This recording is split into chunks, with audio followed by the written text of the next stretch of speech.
പുലിപ്പള്ളി കേസിൽ റാപ്പർ വേടന്റെ അറസ്റ്റ് രേഖപ്പെടുത്തി അധികാരികളെല്ലാം പറഞ്ഞിട്ടുണ്ട്. രഞ്ജിത്ത് നൽകിയതാണ് ഇപ്പോൾ വനംവകുപ്പ് പറയുന്നത്. എങ്ങനെയാണോ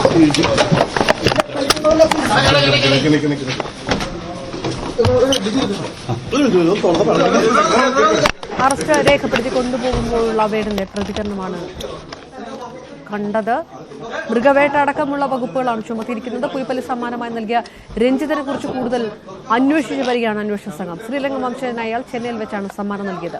വേടനെ 2 ദിവസത്തേക്ക് കസ്റ്റഡിയിൽ ആവശ്യപ്പെടാനാണ് തീരുമാനം.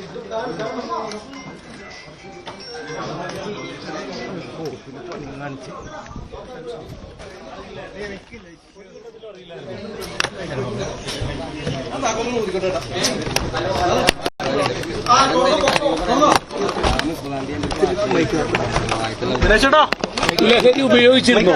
ഏതെങ്കിലും ഘട്ടത്തിൽ ലഹരി ഉപയോഗിച്ചിരുന്നോ വേട? ഇല്ല മാഷെ, സിന്തറ്റിക്.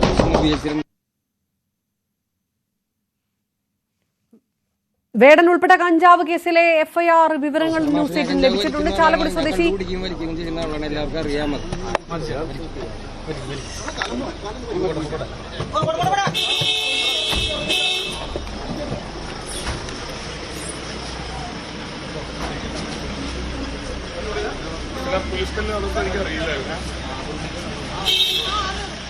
ഇതിനിടെ ഏതായാലും കഞ്ചാവ് കേസുമായി ബന്ധപ്പെട്ടുള്ള വിവരങ്ങളും വരുമ്പോൾ ചാലക്കുടി സ്വദേശി ആഷിഖിൽ നിന്നാണ് കഞ്ചാവ് വാങ്ങിയതെന്നുള്ള വിവരങ്ങളും പോലീസിന് എഫ്ഐആറും പുറത്തു വരുന്നുണ്ട്. ഗൂഢാലോചനയും കഞ്ചാവ് ഉപയോഗവും ഒക്കെ ചുമത്തി കൂടിയാണ്. ഡാനി പോൾ ചേർന്നു. ഡാനി, വനം വകുപ്പിന്റെ കേസ്, അതിൽ അറസ്റ്റ് രേഖപ്പെടുത്തിയിരിക്കുന്നു. ഒപ്പം കഞ്ചാവ് കേസ് അവിടെ നിൽക്കുകയും ചെയ്യുന്നു. ഇത് എത്രത്തോളം ഗൗരവതരമായിട്ടുള്ള വകുപ്പുകളാണ് വനം വകുപ്പിന്റെ കേസിലുള്ളത്? അതിനാണോ കൂടുതൽ ഗൗരവകരമായി കണക്കാക്കപ്പെടുന്നത്? വനം വകുപ്പിന്റെ കേസാണ് കൂടുതൽ ഗൗരവതരമായിട്ട് മാറിയിരിക്കുന്നത്. കാരണം ഇതിൽ ഏറ്റവും പ്രധാനം ഈ പുലിപ്പല്ല് അത് വേടനെ കണ്ടെടുത്തിരിക്കുന്നു, അത് സ്ഥിരീകരിച്ചിരിക്കുന്നു. പുലിപ്പല്ല് തന്നെയാണെന്നുള്ള ഒരു സ്ഥിരീകരണവും വന്നിരിക്കുന്നു. അപ്പോൾ വന നിയമപ്രകാരം ഇത്തരം ഈ വന നിയമത്തിൽ പ്രകാരം ചില നിരോധിത കാര്യങ്ങളുണ്ട്. ഈ ഇത്തരം ഈ സംരക്ഷിത മൃഗങ്ങളുടേതടക്കമുള്ള ഒന്നും തന്നെയും സൂക്ഷിക്കാൻ പാടുള്ളതല്ല. അതിലെല്ലാം തന്നെ ഇത് പെടുകയും ചെയ്യും. അങ്ങനെ വരുമ്പോൾ ഇത് കുറ്റകരമാണ്. ഗൗരവതരമായ വകുപ്പുകളാണ് വരുന്നത്. 3 മുതൽ 7 വർഷം വരെ തടവ് ശിക്ഷ ലഭിക്കാവുന്ന വകുപ്പാണ്. എന്നാൽ ഇതിന് വേടൻ ഫോറസ്റ്റ് ഓഫീസർമാർക്ക് നൽകിയിരിക്കുന്ന ഒരു മറുപടി എന്ന് പറയുന്നത് തനിക്ക് നൽകിയതാണ്. ചെന്നൈയിലെ സംഗീത പരിപാടിയിൽ വെച്ചാണ് ഇത് തനിക്ക് നൽകുന്നത്. അതിനുശേഷം ഇത് ഒറിജിനൽ ആണോ എന്നതൊന്നും തനിക്ക് അറിയില്ലായിരുന്നു എന്നുള്ള മൊഴിയും നൽകിയിട്ടുണ്ട്. പക്ഷേ ഈ വന നിയമപ്രകാരം ഇത് അറിയില്ല എങ്കിൽ കൂടിയും അത് കൈവശം സൂക്ഷിക്കുന്നത് കുറ്റകരമാണ് എന്നതാണ് പറയുന്നത്. അതോടൊപ്പം തന്നെ ശ്രീലങ്കൻ പൗരനായ പിന്നീട് UK കുടിയേറിയ ഒരു സംഘം, ഒരു രജീഷ് എന്ന് പറയുന്ന ഒരു കൂട്ടം അവരെയാണ് പരിചയമുള്ളത്. അതിൽ ഒരാളാണ് രജീഷ് എന്ന് പറയുന്നത്. ഇയാളാണ് ഇത് സമ്മാനമായി നൽകിയത് എന്നാണ് പറയുന്നത്. ഇയാളെ നേരിട്ട് പരിചയമില്ല. അതോടൊപ്പം തന്നെ സമൂഹ മാധ്യമങ്ങൾ വഴിയാണ് പരിചയമുള്ളത്. ഫോറസ്റ്റ് ഓഫീസറുടെ ഒരു പരിശോധന പ്രകാരം ഇവർ ഈ സമൂഹ മാധ്യമങ്ങൾ വഴി പലതവണ അവരത് സംസാരിച്ചിട്ടുണ്ട് എന്ന് സ്ഥിരീകരിച്ചിട്ടുണ്ട്. ഇതിൽ കൃത്യത വരുത്തുന്നതിന് വേണ്ടിയാണ് കൂടുതലായും ഈ ദിവസങ്ങളിലുള്ള ഒരു ചോദ്യം ചെയ്യലടക്കമുള്ള ഈ സമയത്ത് ഉണ്ടായിരുന്നത്. ഇപ്പോൾ പെരുമ്പാവൂർ കോടതിയിലേക്ക് കൊണ്ടുപോയിരിക്കുകയാണ്. അതിനുശേഷം 2 ദിവസത്തെ ഒരു കസ്റ്റഡി അപേക്ഷ നൽകുന്നുണ്ട്. ഇക്കാര്യങ്ങളിൽ കൂടുതൽ വ്യക്തത വരുത്തണം. ഒപ്പം അയാൾക്ക് ഈ സമ്മാനമായി കിട്ടിയ ഈ വസ്തു സംബന്ധിയായ കാര്യങ്ങളിൽ അത് ഉറപ്പ് വരുത്തേണ്ടതുണ്ട്. ഇത് തൃശ്ശൂരിലൊരു ജ്വല്ലറിയിലാണ് ഇത് ലോക്കറ്റായി മാറ്റിയെടുക്കുകയും മാലയിൽ കൊളുത്തുകയും ചെയ്തത്.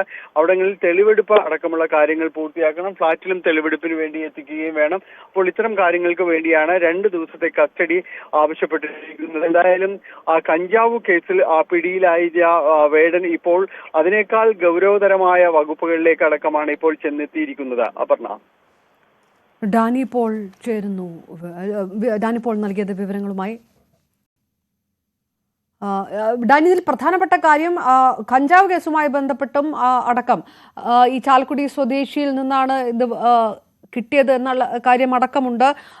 വേടനെ മാത്രമാണ് മറ്റ് അറസ്റ്റിലായ ബാക്കിയുള്ളവരെല്ലാവരും വിട്ടയച്ചു എന്നുള്ളൊരു വിഷയമൊക്കെ ഒരു വിഭാഗം വലിയ വിമർശനങ്ങളായി ഉന്നയിക്കുന്ന ഒരു സാഹചര്യമൊക്കെ ഉണ്ട്. അതെന്തുകൊണ്ട് വേടൻ മാത്രം കഞ്ചാവ് കേസിൽ തുടരുന്നു എന്നുള്ള ചോദ്യങ്ങളൊക്കെ ഉണ്ട്. എന്താണ് അന്വേഷണ സംഘം എന്തെങ്കിലും പ്രതികരണങ്ങളൊക്കെ നൽകുന്നുണ്ടോ ഇതുമായി ബന്ധപ്പെട്ടുള്ള കാര്യങ്ങൾ? അപർണ, ഇതിൽ കൂടുതൽ പരിശോധനകളും കാര്യങ്ങളും എല്ലാം തന്നെ ഈ ലഹരി മരുന്ന് കേസുമായി ബന്ധപ്പെട്ടുകൊണ്ട് നടക്കുന്നുണ്ട്. അതിൽ അത്തരം കാര്യങ്ങളിലേക്ക് ഈ ലഹരിയുടെ കണ്ണി മുറിക്കുക എന്ന ലക്ഷ്യത്തോടു കൂടിയാണ് കൂടുതൽ പരിശോധനകൾ ഇപ്പോൾ ഈ ആളുകളിലേക്ക് ഉപയോഗിക്കുന്നവരിലേക്ക് കേന്ദ്രീകരിച്ച് നടത്തുന്നത് എന്നതാണ് ഈ എക്സൈസും പോലീസും പറയുന്നത്. ഇതുപോലെ കൂടുതൽ ഈ സെലിബ്രിറ്റികളായ ആളുകൾ പലരും തന്നെയും ഇതിന്റെ ഒരു അടിമകളായിട്ട് മാറുന്ന കാര്യങ്ങളെല്ലാം തന്നെയുണ്ട്. കുറഞ്ഞ അളവിൽ കൂടിയാണെങ്കിലും ഇവരെല്ലാം ഉപയോഗിക്കുന്നു. അത്തരം കാര്യങ്ങളെ ഇവരെയൊക്കെ എല്ലാം തന്നെയും പുറത്തേക്ക് ഈ വിവരങ്ങൾ വരുന്നതിലൂടെ തന്നെ കുറെയെങ്കിലും ഒരു അവബോധം ഉണ്ടാക്കാനായിട്ട് സാധിക്കും. നടപടികൾ എടുക്കുന്നു എന്ന രീതിയിലേക്ക് കാര്യങ്ങൾ വരുമ്പോൾ ഒരു സമൂഹം കൂടുതലായിട്ട് ഇതിനെതിരെ നിൽക്കാനുള്ള ഒരു സാധ്യത തന്നെയാണ് കാണുന്നതെന്നും അത്തരം പ്രതികരണങ്ങളാണ് തങ്ങൾക്ക് ലഭിക്കുന്നതെന്നും പറയുന്നു. കൂടുതൽ ഇടപാടുകാരിലേക്കും അതോടൊപ്പം തന്നെ ഇത് എത്തിക്കുന്നവരിലേക്കും എല്ലാം വിതരണക്കാരിലേക്കുമെല്ലാമുള്ള അന്വേഷണം തുടരുകയാണെന്നും ഇവർ പറയുന്നുണ്ട്.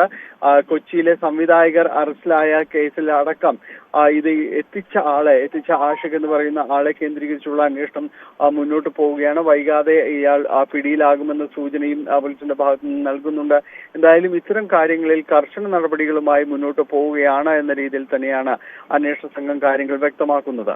അപർണ, ഡാനി പോൾ ആണ് വിവരങ്ങൾ.